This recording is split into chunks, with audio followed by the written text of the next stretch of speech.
Kalau mau cek orang ini kolbunya isinya nama Allah, jika dia kaget yang keluar nama Allah atau bukan. Jika di dalamnya isinya adalah nama Allah, pasti yang keluar nama Allah. Jika di dalam yang ada adalah keluh kesah kebencian, maka yang keluar kebencian. Ini mau ustadz mau enggak sama. Bahkan kebanyakan para ustadz karena sibuk, para dai, para muallim, sibuk mengurusi umat, lupa mengurusi kolbu. Sehingga ia tidak punya waktu bersama Allah untuk mengisi kolbunya. Akhirnya, banyaklah kita lihat dai-dai emosional. Dai-dai yang berbicara sebelum merenung. Contoh dalam kasus COVID hari ini, beberapa waktu yang lalu banyak ustadz-ustadz ngomong yang kena COVID munafik. Hanya munafik kena COVID. Lah imam kita ada yang kena COVID, Pak. Munafik. Lebih munafik kita kali daripada imam kita yang hafiz Quran. Ya, Bapak ini mungkin ada yang masih aman-aman aja.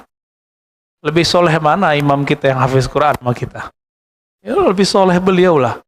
Ya, beliau di motor khatam Quran, di mobil khatam Quran, di bus khatam Quran. Kita kali setahun juga susah. Ya. Nah, saya lagi nunggu-nunggu nih ya kabarnya. Ya, saya mendoakan kebaikan sih bagi mereka. Orang-orang yang ngomong begitu, semoga Allah kasih pelajaran aja dia. Dan itu sudah terbukti, udah beberapa dai-dai yang ngomong begini, itu Allah kasih langsung pelajaran. Kena COVID, Pak. Ya. Ada yang mu'alaf, mohon maaf. Ini teman-teman kalau ada yang mu'alaf, jangan jadi ustadz dulu deh. Jadi santri dulu bentar. Bentar aja. Jadi santri setahun, 2 tahun, habis itu mau ceramah silakan. Ini mu'alaf seharusnya nggak dikasih panggung, Pak. Kalau dikasih panggung, cukup untuk testimoni tentang kenapa dia beragama Islam. Jangan malah kemudian berfatwa. Ya.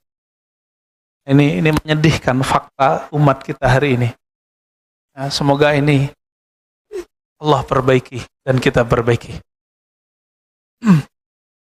Apapun yang muncul dari tutur lidah ini, itu gambaran yang di dalam. Maka kalau sudah mulai suami istri ngomong kebun binatang, berarti di dalamnya binatang itu, Pak.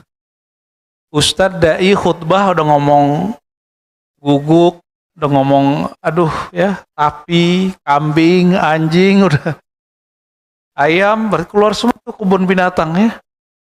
Saya khawatir sifat kebinatangan itu belum terpisah dari dalam dirinya, belum bisa dia mengendalikannya.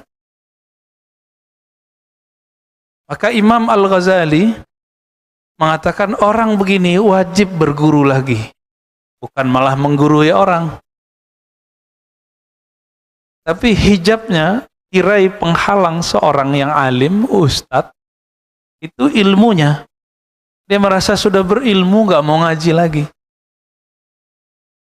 Bukankah di atas langit ada langit? Itu jadi buah bibir, tapi buktinya gak ngaji-ngaji tuh.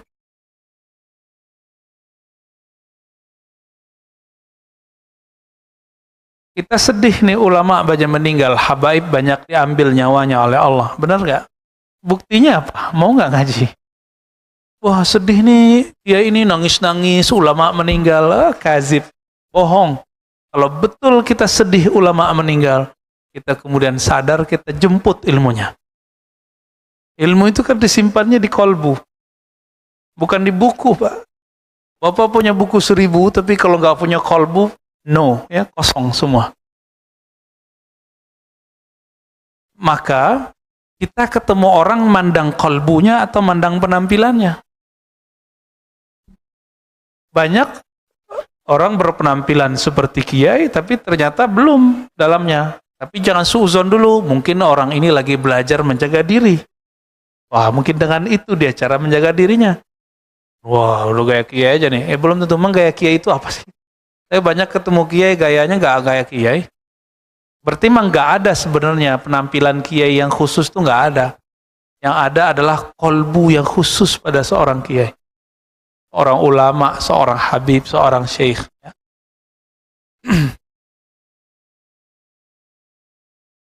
di dalam kolbunya penuh kebencian, maka kalimat yang keluar apa? Benci, nyerang orang terus.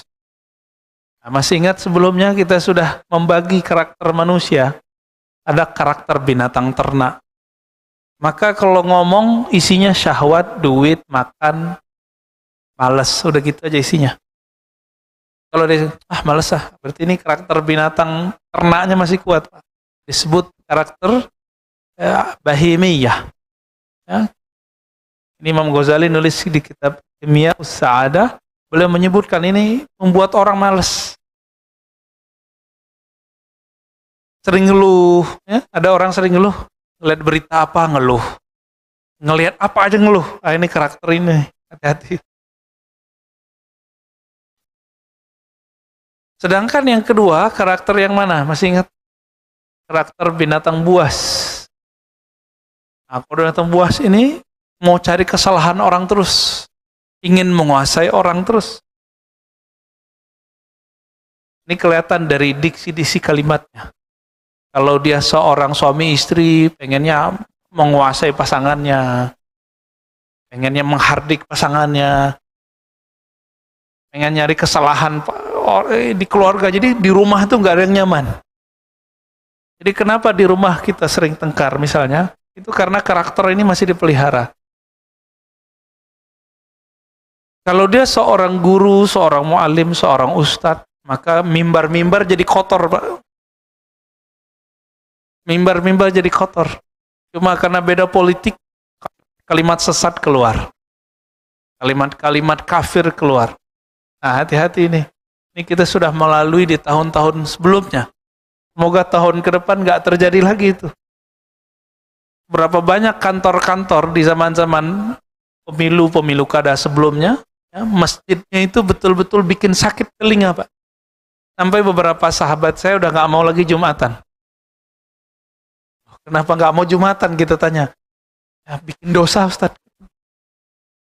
Apa yang terjadi? Oh, ternyata masjid, mimbarnya sudah menjadi ajang orang menyampaikan luapan emosinya. Nah, ini menyedihkan. Ya.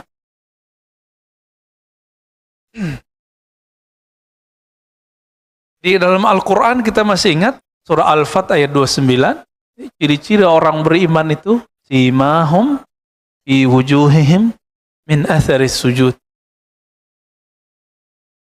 Tanda keimanan mereka itu adalah ada bekas sujud di wajahnya. Wajah itu bahasa Arab, bisa artinya wajah ini, bisa artinya sesuatu yang menghadap kepada manusia.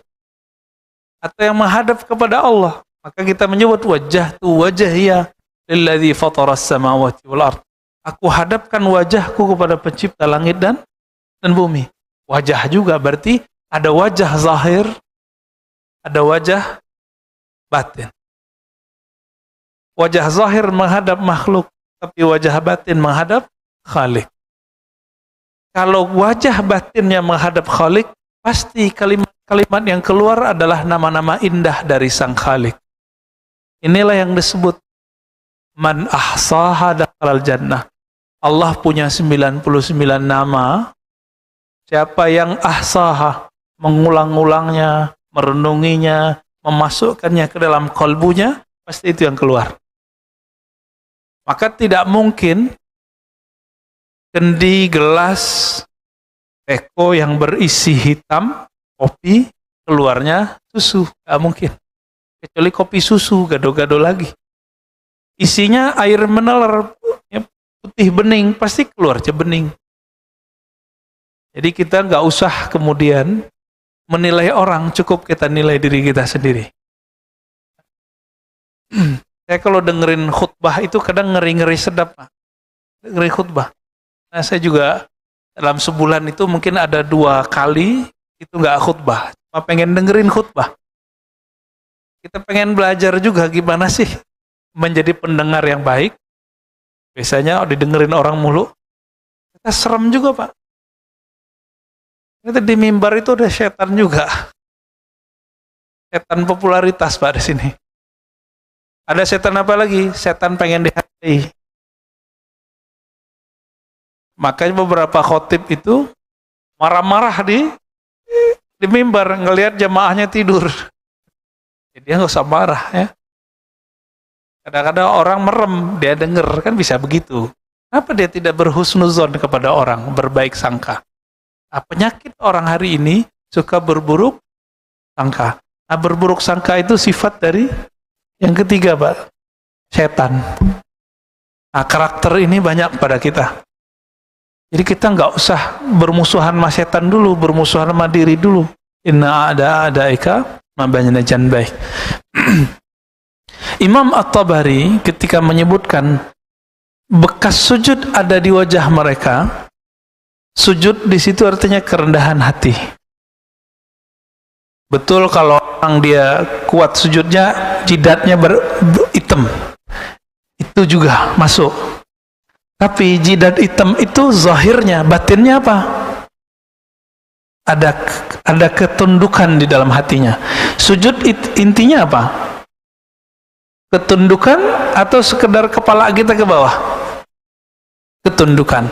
Maka bapak-bapak yang Allah kasih jidatnya hitam harus lebih tunduk dari kita-kita yang jidatnya nggak hitam, ya. Itu amanahnya berat tuh, ya.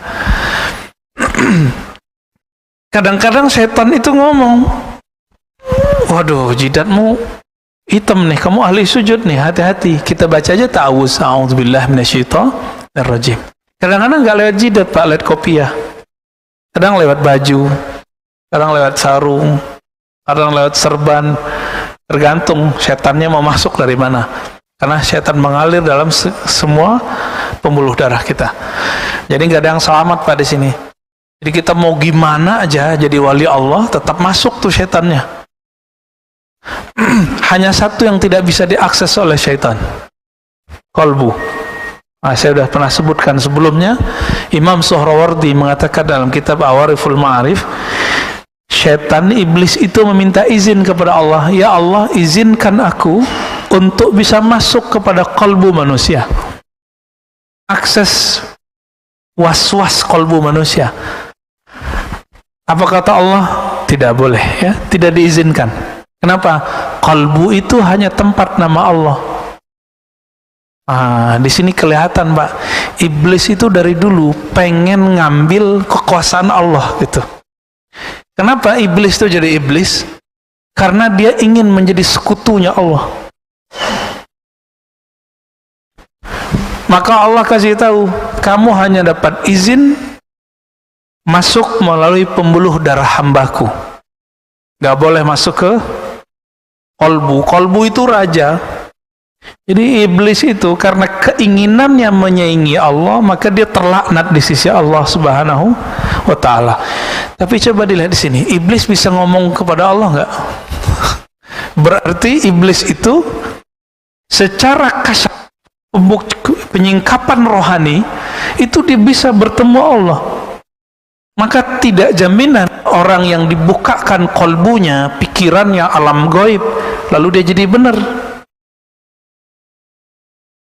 Itu sebabnya ilmu-ilmu kebatinan tidak selalu membuat orang dapat hidayah.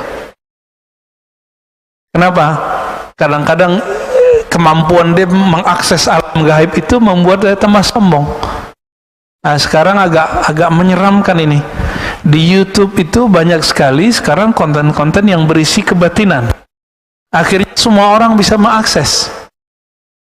Ya, ke depan lihat aja, Pak, bahkan banyak orang aneh-aneh nanti ngomong aneh aja, ya.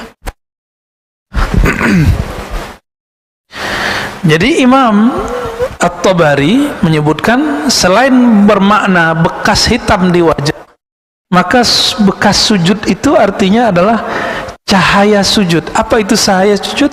Cahaya ketundukan. Nah, maka ciri-ciri orang yang punya pribadi sujud, dia suka ngalah. Ngalah itu bukan berarti kalah, sepakat nggak? Nabi berapa kali ngalah? Ngalah dari orang Taif. Akhirnya anak-anak orang Taif jadi mukmin semua. Yang kedua, ngalah dari orang kampungnya, Makkah. Akhirnya orang Mekah menjadi Muslim semua. Kapan Nabi ngalah dari orang Mekah? 2 kali. Pertama saat beliau keluar. Ngalah itu, nggak mau polemik. Yang kedua, tahun ke-6 Hijriah, udah nyampe di gerbang Mekah, diusir. Kira-kira gimana Pak? Kita banyak nih, rame nih, kita hancurkan Mekah bisa? Umar mengatakan, ya Rasulullah, apakah agama kita benar? Apakah engkau benar-benar Rasul? Kok ngalah gitu? Jadi dalam pikiran Sayyidina Umar, benar itu mesti menang. Sedangkan dalam targetnya Nabi, menang itu belum tentu benar. Ya, gimana yang dicari? Cari kemenangan dengan cara yang benar. Ternyata itu tahun ke-6, baru terbuka 2 tahun lagi. Tahun ke-8 tidak banyak, boleh dikatakan tidak ada pertumpahan darah kecuali yang melanggar perjanjian. Menang benar itu Nabi. Maka kadang-kadang orang-orang, ya mohon maaf, anak-anak muda itu kalau berjuang punya harokah itu nggak sabaran, maunya berontak aja ya. Nah ini kolbunya belum dirawat sebenarnya. Nah, kita dulu juga begitu. Nah, apa kata beliau? Setiap orang yang menyimpan nama Allah di kolbunya, maka pasti keindahan nama itu keluar. Fa'af'alul jawarih tabi'atun li ahwalil qulub. Maka keadaan zahir itu adalah buah dari kebeningan kolbu, ahwalnya kolbu. Jadi kolbunya bening, amalnya bening. Kolbunya tunduk, orangnya suka sujud. Kolbunya tawadu, orangnya suka ruku. Kolbunya terisi dengan nama-nama yang bagus, kata-kata yang indah, maka yang keluar kata-kata yang indah. Kolbunya isinya Rasulullah, sahabat Rasulullah, cinta Rasulullah, maka kita senang kajian-kajiannya. Tadi Habib siapa? Asik nggak dengarnya? Kenapa? Karena kolbunya terisi cinta Rasulullah Sallallahu Alaihi Wasallam.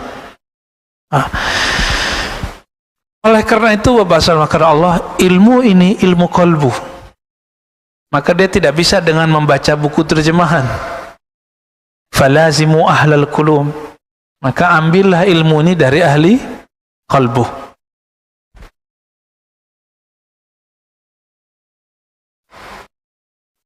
Apa kata beliau di sini?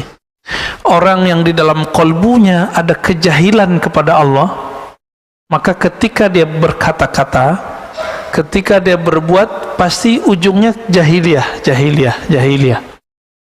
Nah, tapi jika di dalamnya mengenal Allah, maka orang itu sudah punya arah.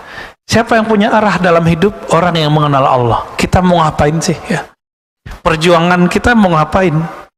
Ya mohon maaf, pengurus masjid, ini ngurus masjid buat apa? Mau gagah-gagahan, mau khidmah kepada Allah, atau mau apa? Orang yang konflik di satu yayasan, satu pesantren, sama Pak. Jadi konflik seperti yang ada di satu masjid, itu di pesantren juga terjadi. Pesantren ustadz enggak semua. Ustadz semua, kejadian di mana-mana, tanya semua pesantren. Dan itu sudah lumrah. Maka beliau katakan, ya di kalimat sebelumnya kan ada, ya, la tastaghrib wuqu'ul aqdar manumta fi hadhihi dar. Kenapa dunia ini begini? Udah masjid aja masih polemik, ya yayasan pesantren aja masih polemik, majelis polemik. Bahkan majelis para syekh sufi yang katanya hatinya penuh dengan nama Allah, wiridan, zikir berjamaah, itu ada konflik. Konflik internal ada. Kenapa?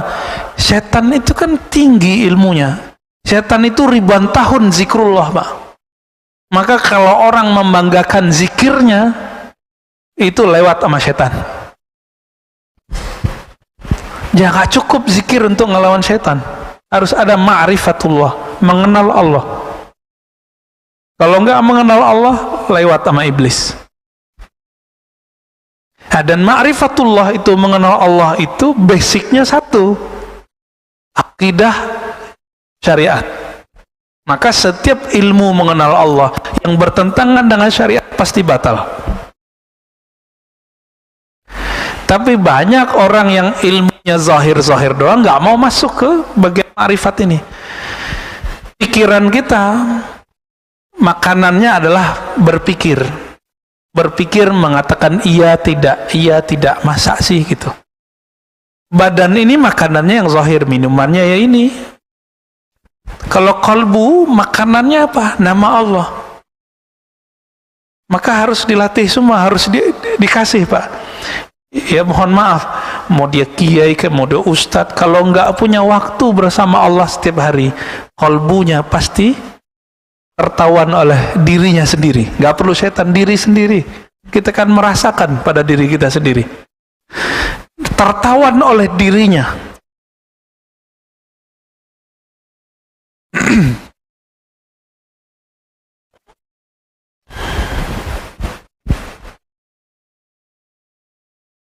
Maka orang-orang yang merasakan hal seperti itu, langkahnya cuma satu.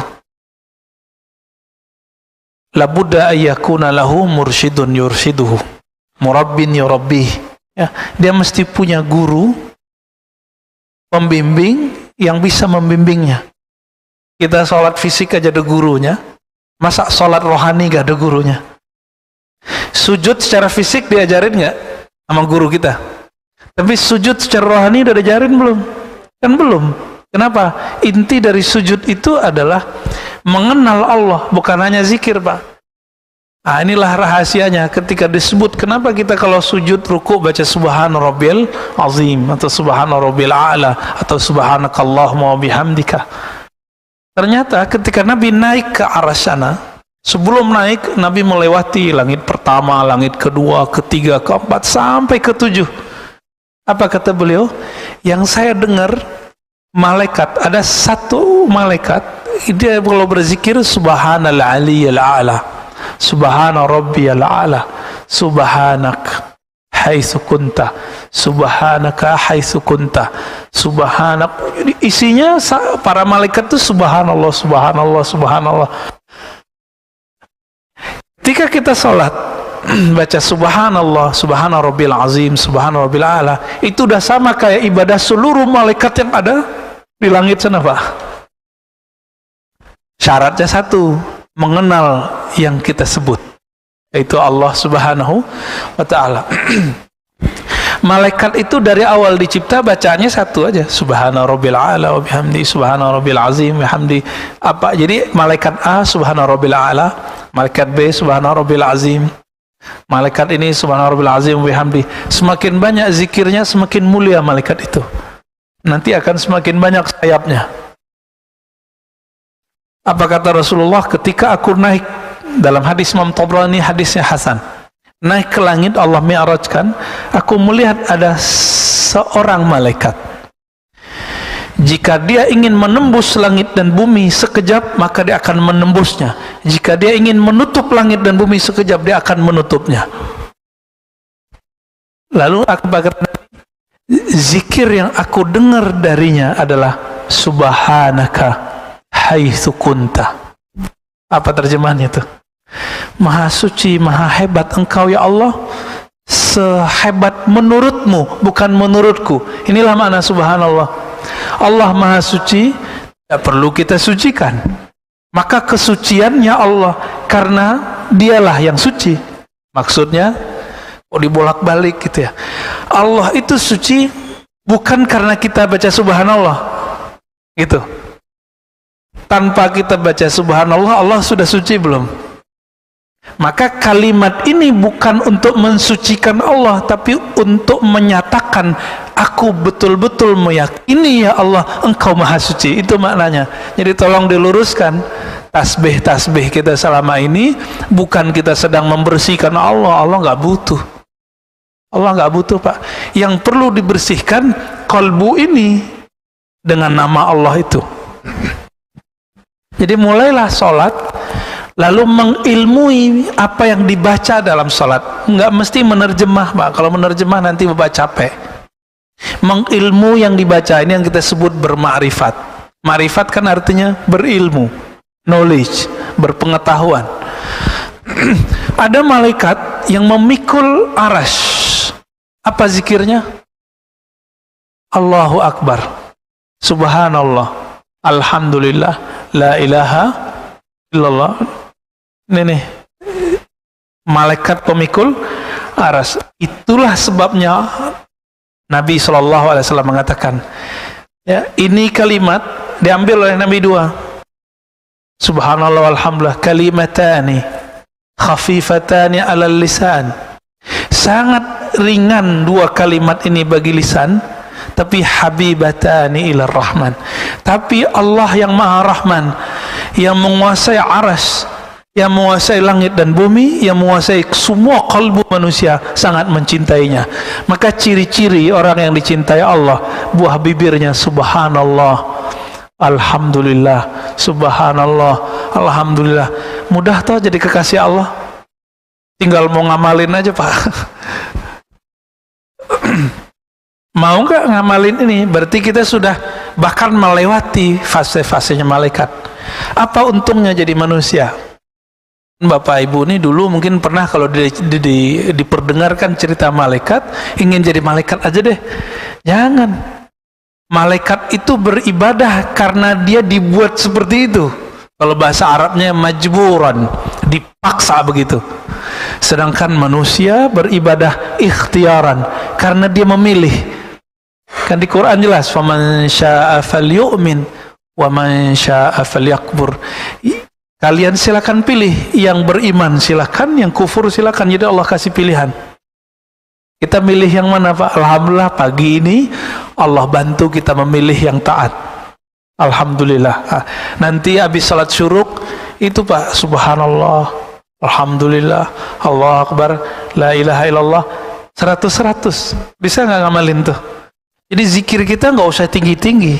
Zikir kita begini-gini. Kecuali sudah belajar zikir khusus, ada namanya zikir kolbu. Nah, tambahan lagi tuh Pak, nanti zikirnya lebih berkualitas rasanya.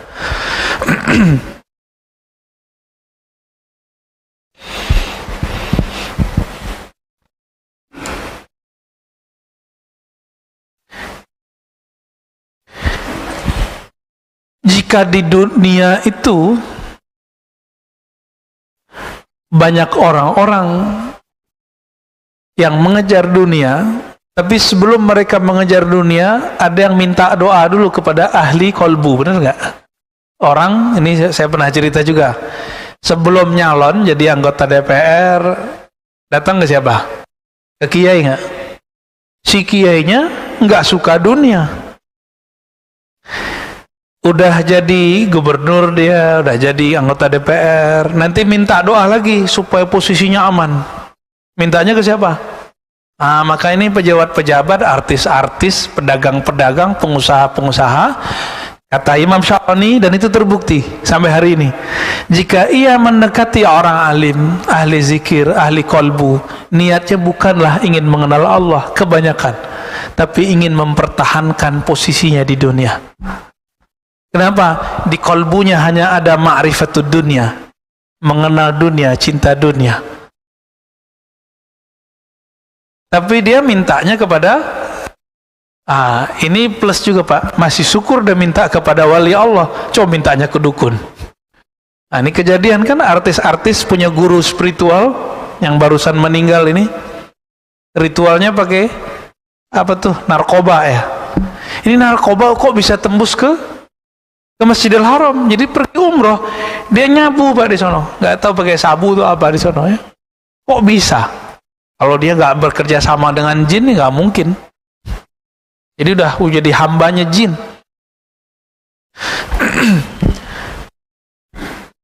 Di antara orang alim, kenapa ada orang alim yang berkarisma? Kita lihat.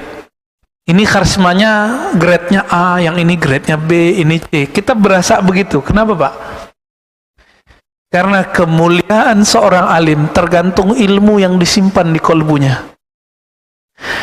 Ahli fikih, kemuliaannya di ilmu fikih, ilmu zahir, yang tampak-tampak.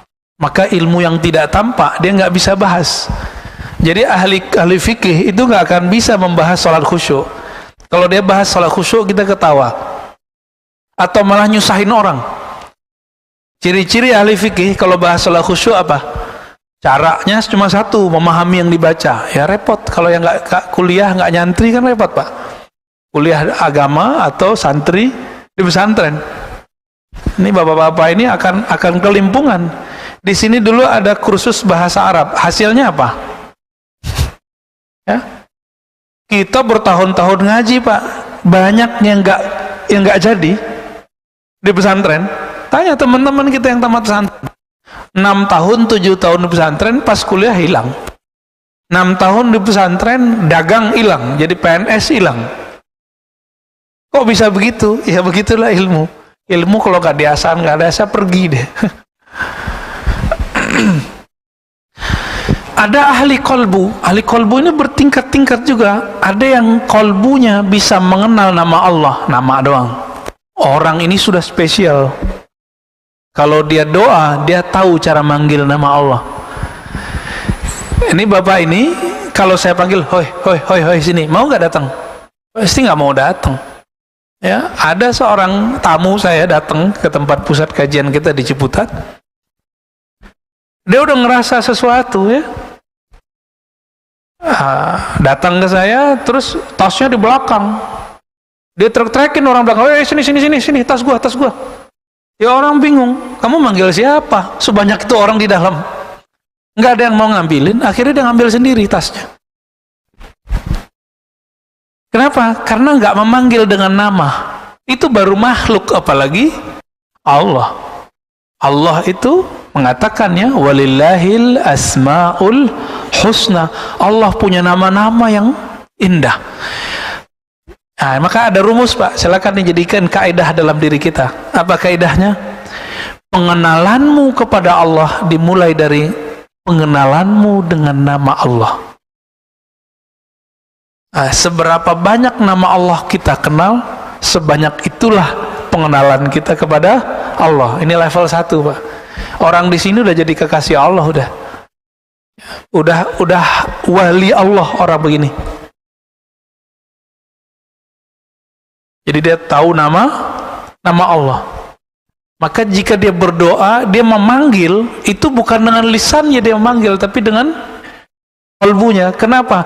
Karena Allah hanya memandang kalbu, tidak pernah memandang lisan. Innallaha yanzuru ila qulubikum. Maka orang ini sibuk mengisi kalbunya, bukan mengisi lisannya. Maka Allah, coba orientasi kajian kita sekarang, orientasi mewarnai kolbu, mengisi kolbu. Kenapa? Yang dipandang cuma kolbu. Yanzuru ila qulubikum, udah jelas itu dalam hadis yang sahih. Allah cuma pandang kolbu.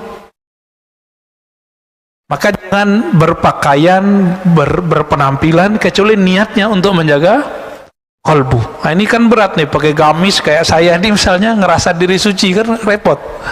Padahal pakaian begini ya orang nggak bener juga di Arab pakai baju begini Pak.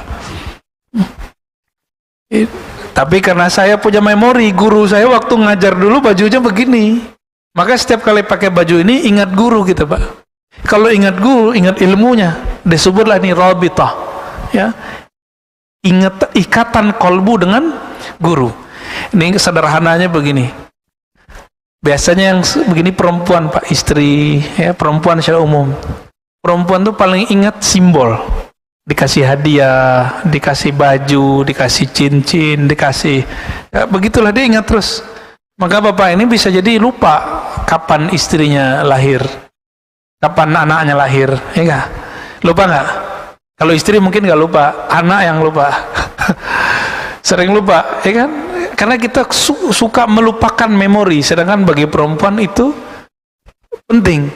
Kenapa? Perempuan diberi Allah kelembutan hati. Maka ciri-ciri orang yang lembut itu suka mengingat Pak. Kalau diangkat gimana nih? Ciri-ciri orang yang kalbunya lembut, dia suka mengingat nama Allah Subhanahu wa ta'ala. Karena yang paling baik kepada kita Allah, bukan pasangan Pak. Yang nggak pernah khianat sama kita ya cuma Allah. Kalau pasangan mungkin pernah khianat, kita pernah khianat, kita pernah rusak, tapi Allah tidak pernah mengkhianati hambanya. Yang ada cuma hamba mengkhianati Allah Subhanahu wa ta'ala. Kita lagi sholat aja udah khianat, ya mohon maaf Pak. Kepala nih sujud, Hatinya sujud nggak? Kalau nggak, khianat sudah itu. Kepalanya ruku. Ruku itu adalah ta'zim, menghabiskan ego, menghormati, respect kepada Allah Subhanahu wa ta'ala. Tapi kalbunya kok enggak? Banyak orang sujud merasa sujudnya paling bagus, samping kiri kanannya nggak bagus. Nah, kan udah kenal lagi tuh. Ada setan sholat, ada. Kita udah masuk sholat, dia masuk. Nah, ciri-cirinya satu, kita suka mengingat yang bukan berkaitan dengan Allah. Ketemulah di hadis Nabi bahwa ternyata setan itu berbicara ketika kita sholat, uzkur kaza, kamu ingatlah ini, kamu ingat gak ini, ingat gak ini. Maka tiba-tiba kau imamnya udah ruku gitu kan, kejadian gak? Ya, tapi badan udah nyampe di sini, alhamdulillah lah ya, alhamdulillah. Ada orang yang menyimpan di kalbunya bukan hanya sekedar nama-nama Allah, tapi dia menyimpan kenangan tentang sifat-sifat Allah. Nah, ini kalbunya naik lagi nih. Orang ini, jadi jika ada dua kiai beradu doa, satu ingin memenangkan A, satu ingin memenangkan B. Yang menang yang mana, Pak? Kalbunya.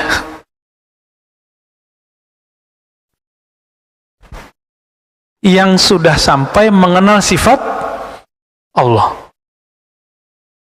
Jadi satu kali dulu, waktu pemilu-pemilu dulu, seorang kiai saya ngomong, ini kita ini rame di dunia nih, gerakan dunia kita sudah bagus nih, tapi kita sepi naik ke langit. Maksud beliau adalah, kita ini rame, kawar-kawar di WA, mendukung fulan, tapi jarang yang menembus langit ketika berdoa. Maksudnya gimana? Backup wali-wali yang mengenal Allah dengan nama dan sifatnya kurang banyak, sehingga kalah. Dan itu sering terjadi, Pak. Sering terjadi, ya.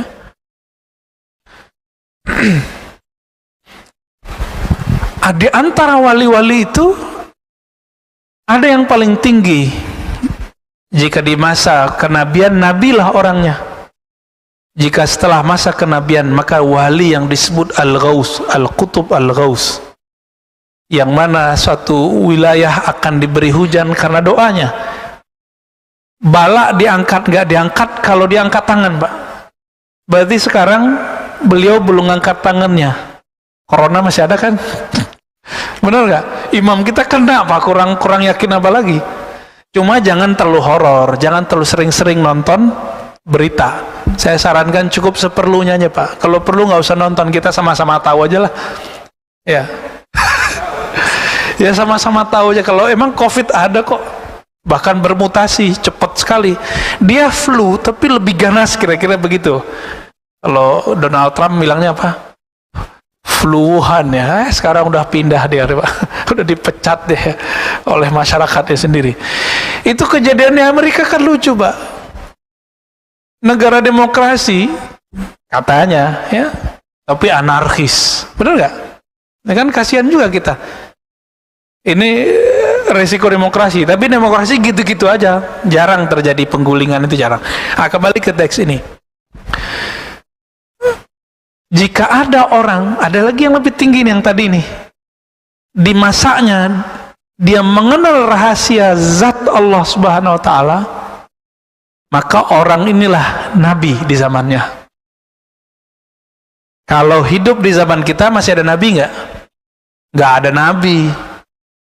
Maka kita sering kasih tahu, Nabi Isa kalau turun nanti, walaupun beliau seorang nabi, tapi pangkat itu nggak berlaku.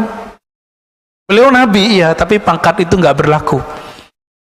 Bahkan beliau nanti bertugas menutup kewalian umat Nabi Muhammad. Betapa canggih dan mulianya umat kita. Penutup kewaliannya adalah seorang nabi, yaitu Nabi Isa alaihissalatu wassalam. Nah, ini kolbu-kolbu para nabi dan wali-wali yang agung itu isinya adalah mengenal zat Allah Subhanahu wa ta'ala. Yang kalau mengenal ini gak bisa dibahasakan dengan bahasa yang mudah. Salah ngomong dikit bisa zindik, Pak. Ya. Nah, di antara mereka ini Nah, jika beradu nih Pak, kiai yang mengenal asma, kiai yang mengenal sifat, kiai yang mengenal zat. Kalau beradu doa di langit, siapa yang menang? Yang mengenal zat Allah.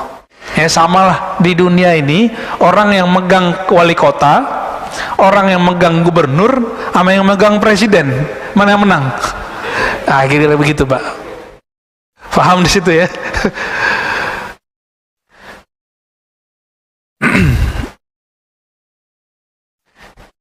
Jika demikian, maka perbendaharaan rahasia yang paling utama yang tersimpan di kolbu apa? Mengenal dunia atau mengenal Allah? Mengenal Allah pastinya. Ya. Di antara kita nih, mungkin Bapak ini ada yang doktor, ada yang MA, ada yang direktur tadinya, ada yang ini dan itu, ada yang kaya, tajir, tapi bisa jadi imam nggak? Kenapa? Nggak bisa, karena di kolbunya tidak ada Al-Quran 30 juz. Yang maju ke depan yang 30 juz. Karena kolbunya ini membuat beliau Allah tempatkan di depan. Kira-kira seperti itu ya. Mau atasan tetap aja ya di belakang, mohon maaf bokongnya imam. Benar gak Pak Mirwan? Kenapa? Karena beliau punya Al-Quran. Al-Quran itu kalam Allah. Nah, inilah maknanya. Jadi orang itu mulia sebanyak apa aset-aset Allah ada dalam dirinya. Gitu. Yang membuat dia bisa berkoneksi dengan Allah Subhanahu wa ta'ala. Sebanyak itulah, setinggi itulah kemuliaannya di sisi Allah Subhanahu wa ta'ala. Sampai jam berapa Pak? Saya udah menit. Oke, mau tanya jawab? Waduh, belum nambah hikam nih Pak, baru satu. Tapi ini sudah mengena sekali, saya pun sangat terpukul dengan kalimat ini. Ya, sangat tertampar dengan kalimat ini. Ya, karena hari-hari kita lebih banyak sibuk dengan selain Allah daripada dengan Allah. Ya, ngeceknya pas sholat aja Pak. Kalau sholat udah mulai nggak nikmat, wah berarti saya udah ngerasa kebanyakan ngapain nih, nonton Joe Biden nih kayaknya. Ya, baik. Silakan Bapak saudara makan Allah, ikhwan fillah, jika ada yang mau disisikan, ditanyakan, tafadhol. Ya, ya silakan Pak. Bismillahirrahmanirrahim. Assalamualaikum warahmatullahi wabarakatuh. Assalamualaikum. Terkait dengan dua poin yang tadi Ustadz sampaikan, karakter binatang buas di mana selalu mencari kesalahan dan seterusnya. Tapi di sisi lain, kita yang laki ini juga ada kewajiban untuk menjaga keluarga dari api neraka. Di mana dalam proses itu pasti ada amar ma'ruf nahi mungkar. Yang anak masuk kamar mandi pakai kaki kanan lah, yang mungkin minum dengan tangan kiri lah, dan seterusnya. Di mana kita di sisi lain juga dituntut untuk nyelimet. Nyelimet dalam artian kalau ketemu item A ya kita perbaiki, kalau ketemu item B kesalahannya kita perbaiki, dan seterusnya juga. Apakah itu masuk karakter apa di mana threshold kita nih? Di mana batasannya antara mencari kesalahan dan memperbaiki? Yang nyelimet-nyelimet itu yang notabene juga bisa terjadi banyak, apalagi kalau misalnya anak, maaf kata nih bagi orang-orang tua yang menyekolahkan anaknya di sekolah umum ataupun mungkin sampai sekolah Katolik, nauzubillah. Ya itu dimana hal tersebut tidak ditempa di sekolahnya, beda dengan sekolah-sekolah yang Islam terpadu, mungkin kesalahannya lebih sedikit kesehariannya. Itu item pertama, itu pertanyaan saya yang pertama. Terus yang pertanyaan saya yang kedua terkait juga dengan threshold atau batasan. Tadi Ustadz bilang jangan menilai orang, tapi di sisi lain Rasulullah juga bersabda kepada kita untuk memilih teman. Memilih teman pasti ada penilaian, peninjauan, dan penilikan. Kita harus tahu karakternya seperti apa, keseharian dia seperti apa, barulah kita ujung-ujungnya juga menilai dalam tanda kutip, yang akhirnya memutuskan kita berkawan atau tidak dengan beliau itu. Jadi balik ke sana, sampai di mana nih threshold kita. Terima kasih. Assalamualaikum warahmatullahi wabarakatuh. Assalamualaikum. Apa batasannya? Kita sedang menegakkan amar ma'ruf nahi mungkar di keluarga dulu ya, atau di komunitas kita, dengan justru mencari kesalahan orang atau menghakimi orang. Apa bedanya? Coba lihat Rasulullah SAW di keluarganya beliau, ketika terjadi sebuah konflik, itu cara beliau meluruskan bukan dengan kalam, tapi dengan ahwal. Ahwal itu keadaan. Jadi namanya lisanul hal. Orang tuh mandang bukan lisan kita, tapi yang dipandang apa? Apa yang kita tumbuhkan dari dalam diri ini. Contohnya nih anak. Anak tuh gak butuh banyak teori, Pak. Anak tuh cuma butuh contoh. Ternyata sifat-sifat kekanakan itu nggak bisa hilang dari dalam diri kita. Jadi childish itu nggak bisa hilang. Maka bapak ini jujur aja, senang didongengin, diceritain, atau senang baca sendiri? Ceritain aja kan. Sama anak-anak tuh begitu. Jadi gak usah banyak teori sama anak. Jadi anak itu tidak pernah memandang kalam kita. Yang dia pandang cuma perbuatan. Nabi pernah berkata kepada para sahabat, kalian ini seperti anak-anakku, aku seperti orang tua kalian. Kalam ini terbukti, Pak. Di musim haji, Nabi SAW nyuruh para sahabat nggak putus wudhu. Nggak ada yang dengar. Selevel Nabi loh, Pak. Maka kalau ada bapak sini ustadz, guru, pengurus masjid kurang didengar jamaah, jangan baper dulu. Nabi pernah kejadian begitu. Lalu apa yang dilakukan Nabi? Nabi masuk ke tenda beliau, wajah beliau agak sedih. Lalu bertanyalah istrinya, wahai Rasulullah, apa gerangan yang terjadi? Dijawab oleh Nabi, aku ajak para sahabatku, tapi mereka nggak ada yang mau. Apa kata istri beliau? Wahai Rasulullah, mereka tidak melihat kalammu, yang dilihat adalah perbuatanmu. Gak usah nyuruh anak larang ngerokok, gak usah ngerokok depan anak. Itu. Ini kan paling, ya apa istilah orang sekarang, menggelikan. Larang anak ngerokok, dia ngerokok depan anak. Nyuruh anak sholat, dia nggak sholat depan anak. Nah ini jadi masalah. Jadi cukup kita sholat, Pak. Anak nanti suka ngelihat.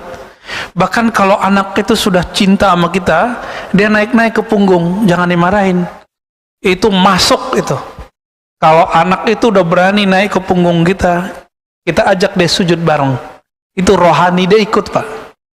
Maka Nabi SAW ketika jadi imam sholat, Hasan Husain yang paling sering naik Husain, karena Husain paling kecil, itu Nabi biarkan ikut sujud bahkan lama, sampai sahabat tuh ada yang iseng-iseng kepalanya gak naik dikit ngelihat ke depan ngintip lagi sujud. Di zaman itu belum ada peraturannya, dibolehkan. Ternyata Nabi lama dinaikin oleh anaknya lagi pengen asik-asikan sama Rasulullah. Jadi Nabi pun masih melayani anaknya, walaupun cucunya dalam keadaan sholat. Pulang-pulang nggak dijewer tuh cucunya, nggak dimarah-marahin. Kita yang begitu, saya kan begitu Pak sama anak saya dulu, ya berisik di masjid, ya kita terus ya, ada yang kita jewer. Dulu nggak tahu kalau digendong itu malah sunnah. Nah, jadi bapak yang punya anak, punya cucu, punya adik masih kecil, kita lagi sujud, dia naik, wah itu dapat satu sunnah tuh, yang nggak bisa dibuat-buat. Apa? Nggendong anak lagi sholat tuh, seru tuh Pak. Kalau sudah begitu, setiap hari dia melihat kita sholat, jam pas azan dia dengar kita ke masjid atau kita sholat. Nanti anak tuh jadi alarm, Mbak. Setiap kali azan dia bilang, "Pak, azan, Pak, sholat," gitu. Jadi anak cuma ngelihat ahwal, bukan melihat lisan. Maka guidance untuk anak adalah berikan contoh yang banyak. Nah, lalu kalau ingin mengajar anak, tidak boleh pakai doktrin. Anak itu cuma perlu diberikan cerita. Maka bapak harus baca buku cerita-cerita masa lalu, cerita-cerita keagamaan. Nanti tuh masuk tuh ke anak tuh. Nanti dia akan merindukan kalau kita pulang, nanti diceritain bapaknya. Itu anak saya kan ikut nih sekarang. Itu senang kalau ceritain Imam Mahdi, Nabi Khidir, Nabi Isa, Nabi Muhammad. Itu girannya bukan main. Nabi Muhammad naik ke langit, Nabi Muhammad berjuang melawan musuh, Nabi Muhammad ngajar orang. Di akhir zaman nanti turun Imam Mahdi berhadapan-hadapan dengan Dajjal. Itu senangnya bukan main diceritain. Dan itu masuk Pak, nggak perlu kita pakai teori macam-macam. Ya, jadi caranya Amar ma'ruf itu bahasa Arab, ma'ruf artinya sesuatu yang pantas untuk orang yang kita ajak. Itu arti ma'ruf. Ma'ruf juga berarti sesuatu yang dikenal oleh orang itu. Jadi kita mau ngajak sesuatu bukan hal yang baru bagi dia, tapi hal itu dia tahu kalau ini baik. Bagaimana mungkin kita ngajak dia sholat kalau kita nggak nyontohin dari kecil?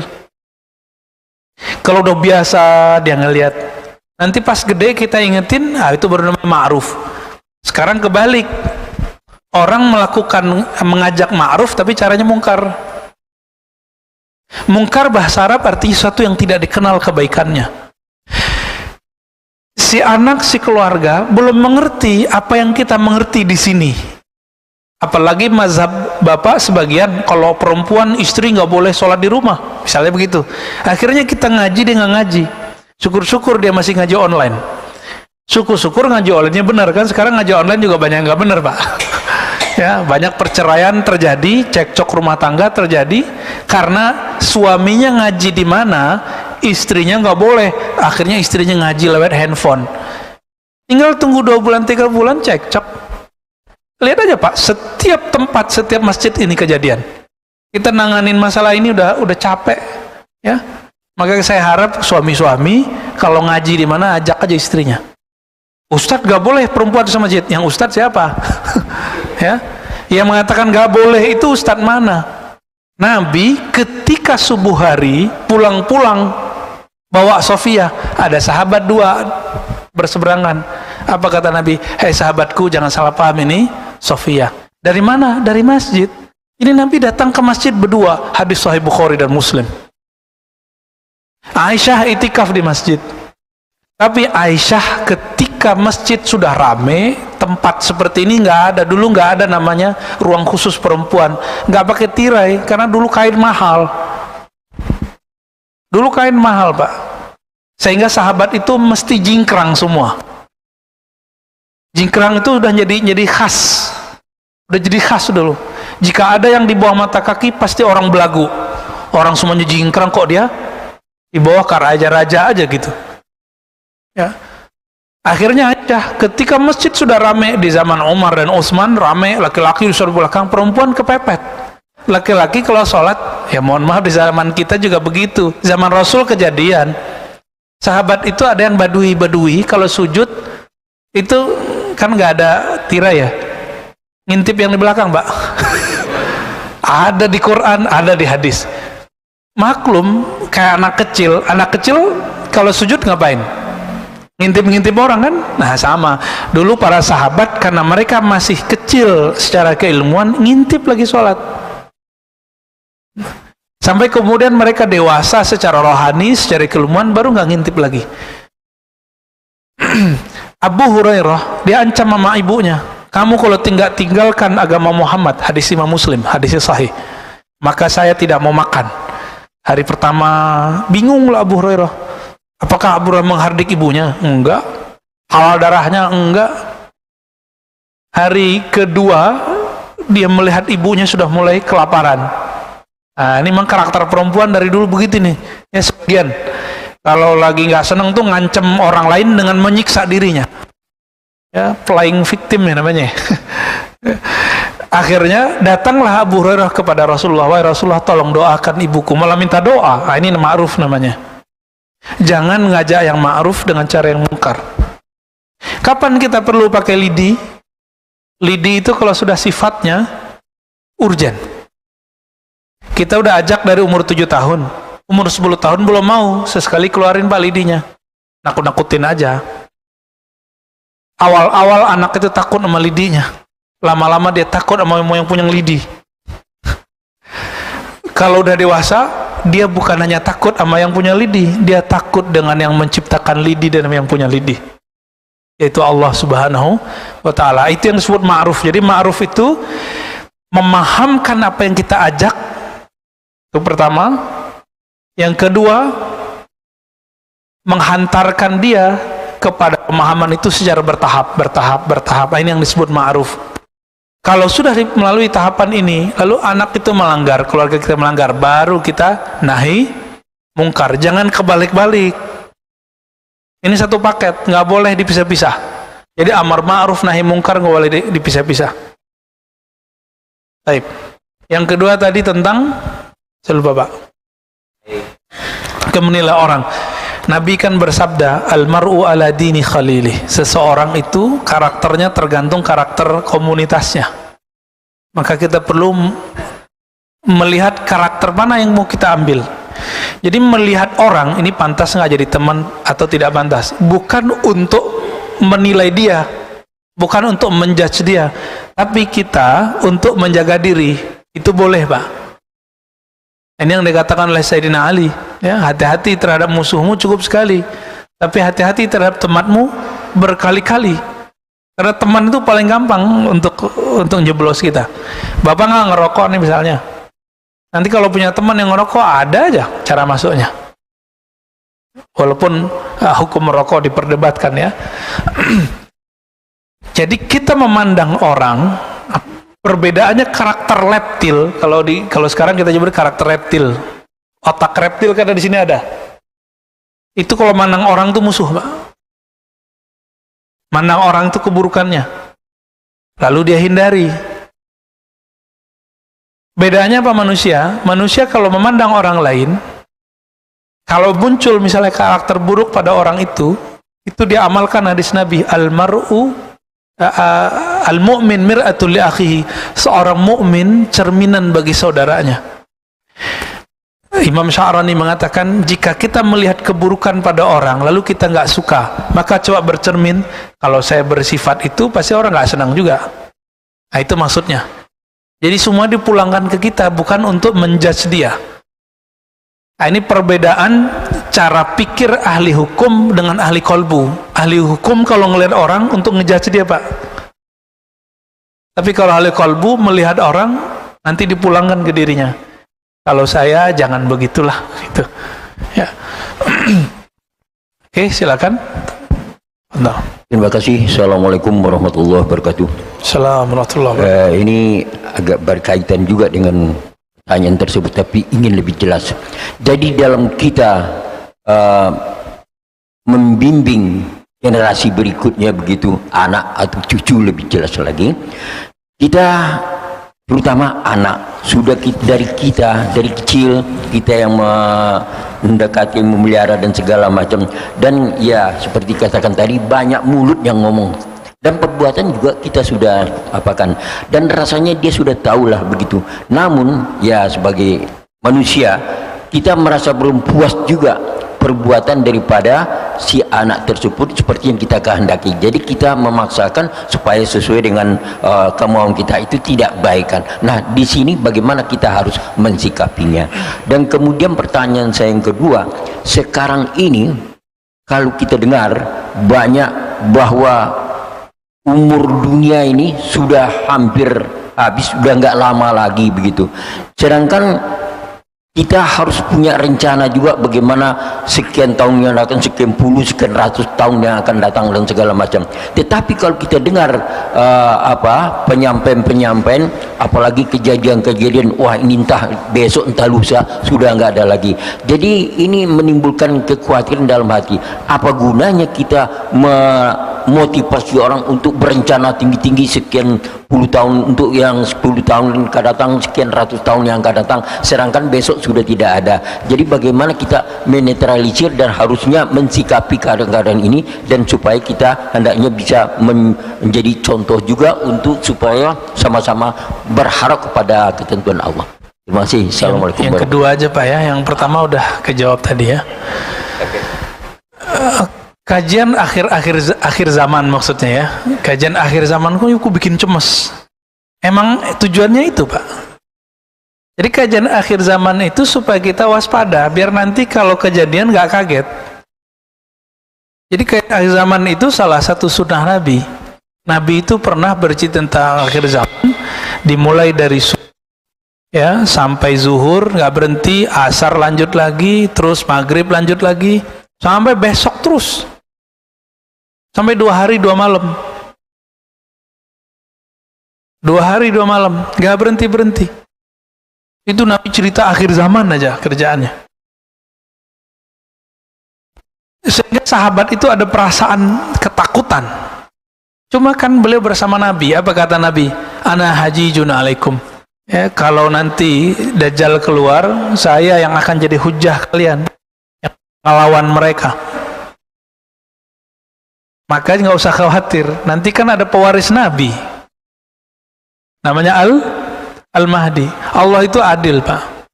Bahkan rahmatnya lebih banyak daripada keadilannya. Kalau kita minta keadilan Allah, wah kita masuk neraka semua.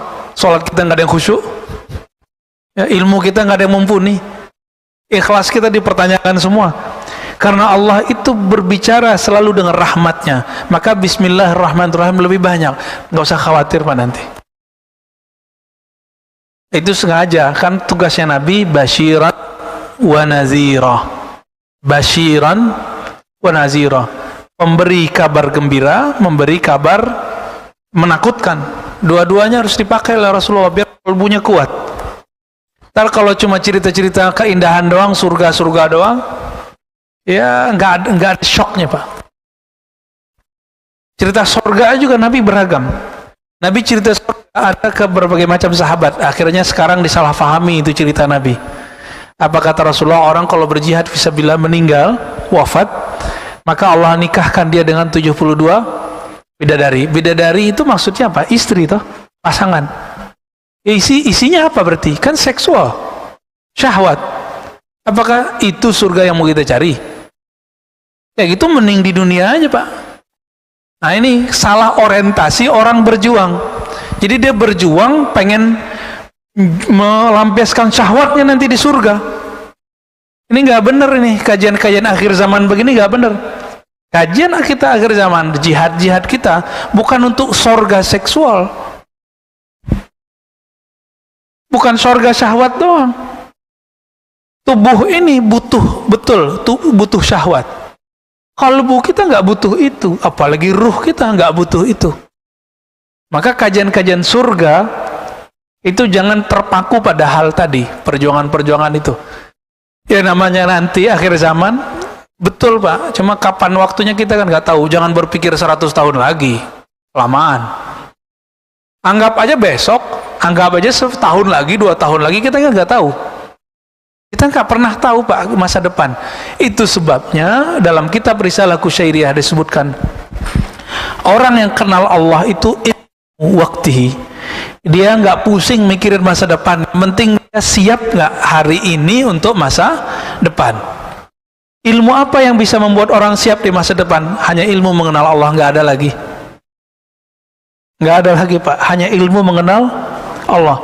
Maka nanti bisa dibayangkan, Konstantinopel itu ditaklukkan itu dengan cara takbir. Dajjal itu keluar, dia bilang hujan, hujan. Dia bilang nggak hujan, nggak hujan. Bisa Pak ngelawannya pakai panah? Bisa ngelawannya pakai push up? Pakai pistol? Nggak bisa. Udah nggak ada pistol nanti tuh. Senapan udah nggak ada ntar tuh. Lalu pakai apa ngelawan Dajjal itu? Dajjal itu misinya cuma satu, membuat orang musyrik. Lawan musyrik apa? Ilmu tauhid. Ilmu tauhid caranya cuma ma'rifatullah, mengenal Allah sekuat-kuatnya. Ini baru COVID aja udah ketakutan. Kita nggak takabur, nggak boleh takabur, tapi jangan ketakutan juga gitu. Ini virus ketakutannya lebih berbahaya daripada COVID, ya kan? Lebih berbahaya. Nanti lihat aja Pak, ke depan akan ada penyakit baru yang tumbuh di masyarakat, penyakit takut yang berlebihan. Coba aja lihat nanti, kita tunggu masanya, ya. Maka kalau nggak punya nih nur di dalam kolbunya, nur nama Allah, ya salam, ya lewat kita. Jadi nggak usah terlalu khawatir Pak. Bapak belajar ilmu mengenal Allah, latihan zikir, praktek setiap hari. Ini yang dilatihkan. Kalau umur Bapak panjang, mungkin jadi pengikutnya Al-Mahdi. Tapi kalau Bapak rajin sholat, rajin baca Quran, di kolbunya nggak ada mengenal Allah, nanti salah orientasi. Benerlah kata Nabi, nanti di akhir zaman akan muncul ya orang-orang yang baca Qurannya itu Masya Allah ya, tapi bacaan Qurannya nggak tembus sampai ke leher aja, nggak tembus, apalagi ke kolbunya. Orang ini orang simbol, jadi sibuk dengan simbol-simbol agama. Jadi nanti tentara Dajjal yang paling dahsyat itu pakaian agaknya sama kayak orang-orang soleh, tapi dia mau bunuh orang-orang yang dianggap berbeda faham sama dia, beda faham politik sama dia, beda faham agama sama dia, disembelih nanti sama mereka, Pak. Jadi kita mesti punya jalan ini. Nggak cukup dengan cuma ngaji-ngaji atau zikir-zikir doang. Harus mengenal Allah Subhanahu wa ta'ala. Jadi jangan senang dulu sama tahajud kita, Pak.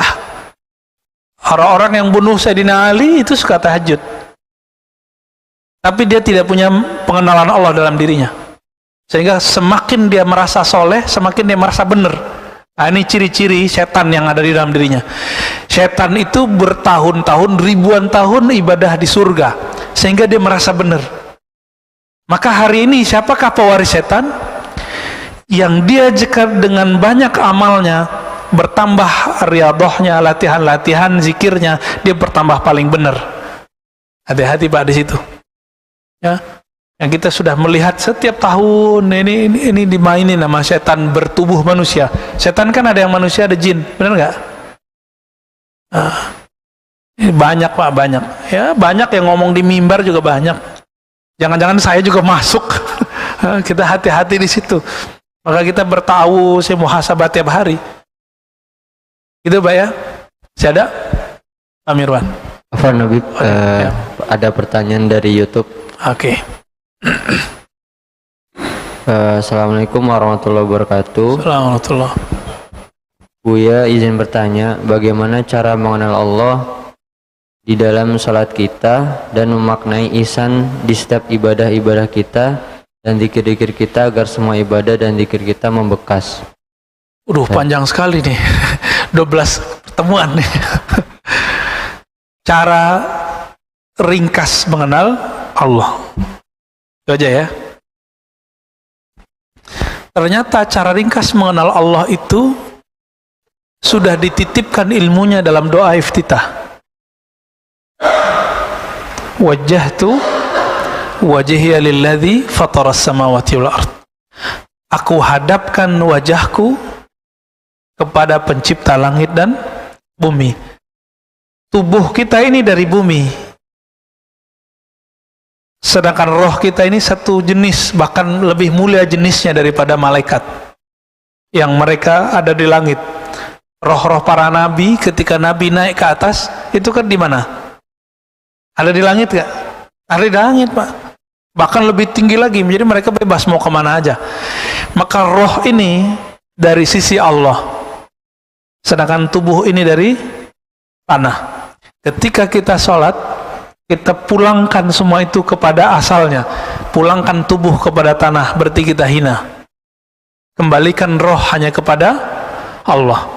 Nah, itulah innalillahi wa inna ilaihi raji'un ketika dia orang itu belum mati. Ini yang disebut mutu qablaan tamutu, mati sebelum mati. Jadi cara ringkas mengenal Allah, matikan diri sebelum mati. Itu caranya yang tadi. Ya, wallahu taala alam. Ini pengennya ringkas ya. Kalau pengen yang ribet ada lagi. Ada tahapannya, fadal. Ya. Buya, masih ada pertanyaan dari YouTube.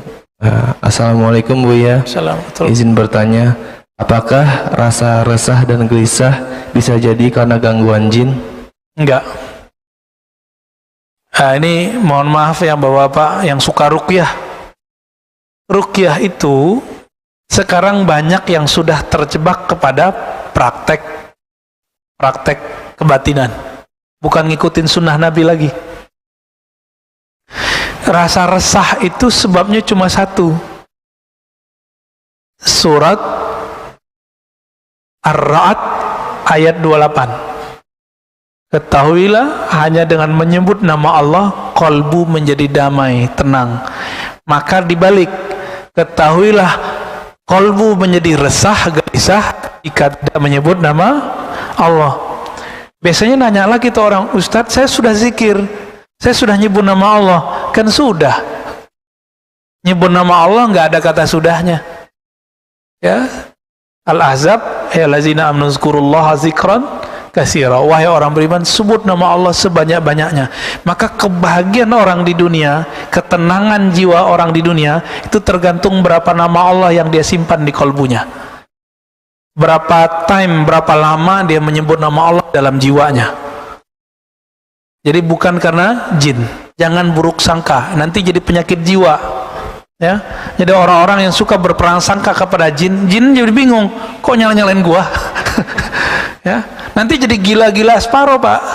Khawatir. Kalau datang ke dokter psikiater dibilang, wah ini punya masalah kejiwaan, ini kan bahaya. Nah, isi saja dengan nama Allah. Kalau belum tahu tekniknya, cari ahlinya. Ini kesalahan kita cuma satu aja, sakit fisik datang ke dokter fisik, gitu kan, sakit kolbu nggak mau datang ke dokter kolbu. Atau bingung kali ya. Bingung, ini banyak nih ustadz yang mana nih? Jangan-jangan ustadznya juga bermasalah kolbunya. Ya semua kolbu kita bermasalah. Ngerti nggak cara menyelesaikan masalah? Nah, carilah guru ustadz bukan yang suci, tapi yang bisa menyelesaikan masalah itu. Gitu, dia tahu tekniknya. Ada lagi? Cukup. Terakhir ya.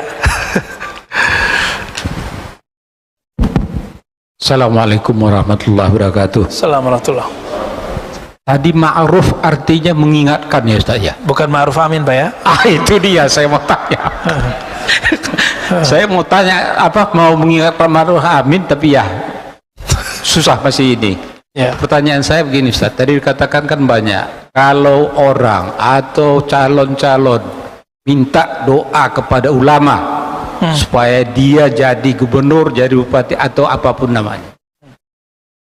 Berdosa enggak ulama ini untuk mendoakan orang ini? Karena dia tahu ini bukan untuk kebaikan, untuk mendapatkan sesuatu dari orang itu. Demikian. Assalamualaikum warahmatullahi wabarakatuh. Namanya ulama, tentu dia lebih mengerti dari kita. Itu rumus pertama. Barangkali hal yang menurut kita buruk, tapi dia melihat ada sisi baiknya. Saya masih ingat dulu almarhum Kiai Hashim Muzadi ya, salah satu kiai yang menurut kita sangat karismatik, dicintai semua golongan ya. Beliau dulu membersamai Megawati, masih ingat? Ditanya orang kan diprotes, Anda kan kiai NU pula, kok malah membersamai partai yang lambangnya merah-merah begini nih? Jawaban beliau apa? Kalau saya tidak membersamai Bu Megawati, maka yang membersamainya orang selain saya yang dia punya agenda lain yang berbeda dengan agenda kita. Pikir-pikir orang ya juga ya. Jangan-jangan begitu Pak. Jadi main-main sandiwaraan ini memang dahsyat. Nabi itu sandiwara, pura-pura bukan Nabi kan 40 tahun. Nabi sandiwara aja itu Pak. Kan beliau sudah ngerti dari kecil bahwa beliau Nabi. Ya sandiwara jadi tukang ternak, jadi pedagang. Itu sandiwara Rasulullah. Maka hari ini wali-wali itu juga bersandiwara Pak. Dia ada maksud. Maka rumus pertama Bapak pegang. Namanya ulama yang mengenal Allah, dia lebih tahu rahasianya dibandingkan kita. Dan yang kedua, dosa nggak? Kalau ulama pasti tahu dia cara doa. Kalau yang minta ini orangnya bakal nggak bener, pasti doanya ya Allah luruskan orang ini. Kalau nggak usah deh naikin gitu. Pasti doanya begitu Pak. Atau seperti ulama di Al-Azhar, Syekhul Azhar dan ulama Hayatul Kibar, itu mereka ketika ada ini maju, dilihatlah mana yang paling sedikit mudaratnya. Maka itu yang didoakan beliau. Itu sebabnya kita bingung juga nih, Mursi naik pakai demokrasi, tapi diturunkan. Ternyata di tengah jalan, menurut ulama Al-Azhar sudah ada orientasi yang berubah. Yaitu kan ijtihad mereka, kita nggak paham juga sampai sekarang. Sampai sekarang kan itu orang-orang bertanya, apa nih sebabnya? Oh ternyata ada rahasianya Pak. Ada rahasianya yang kita mungkin nggak susah nerimanya, apalagi kita simpatisan misalnya. Paling itu husnuzon aja sama mereka. husnuzon sama mereka. Cukup Pak ya. Saya tutup dengan kalimat hikmah tadi. Apapun yang tersimpan di dalam kolbu, maka itulah yang akan terlahirkan dalam lisan, dalam perbuatan. Mari kita isi kolbu kita dengan nama-nama Allah. Mari kita isi kolbu kita dengan cinta Rasulullah sallallahu alaihi wasallam. Subhanakallahumma wa bihamdika asyhadu an la ilaha illa anta astaghfiruka wa atubu ilaik. Allahumma ya Rahmanur Rahim, ya Ghaffar ya Ghafur, ya Allah yang Maha memandang kolbu kami. Pandanglah kolbu kami dengan keridaan-Mu ya Allah. Penuhilah kolbu ini dengan nama-Mu yang indah ya Allah. Penuhilah kolbu ini dengan keyakinan kepadamu ya Allah, dan hidupkan kami dengan keridhaan-Mu ya Allah. Wafatkan kami dengan cinta-Mu ya Allah. Masukkan kami ke alam barzakh, bangkitkan kami, tembuskan kami masuk ke surga-Mu dengan ridha-Mu, dengan cinta-Mu.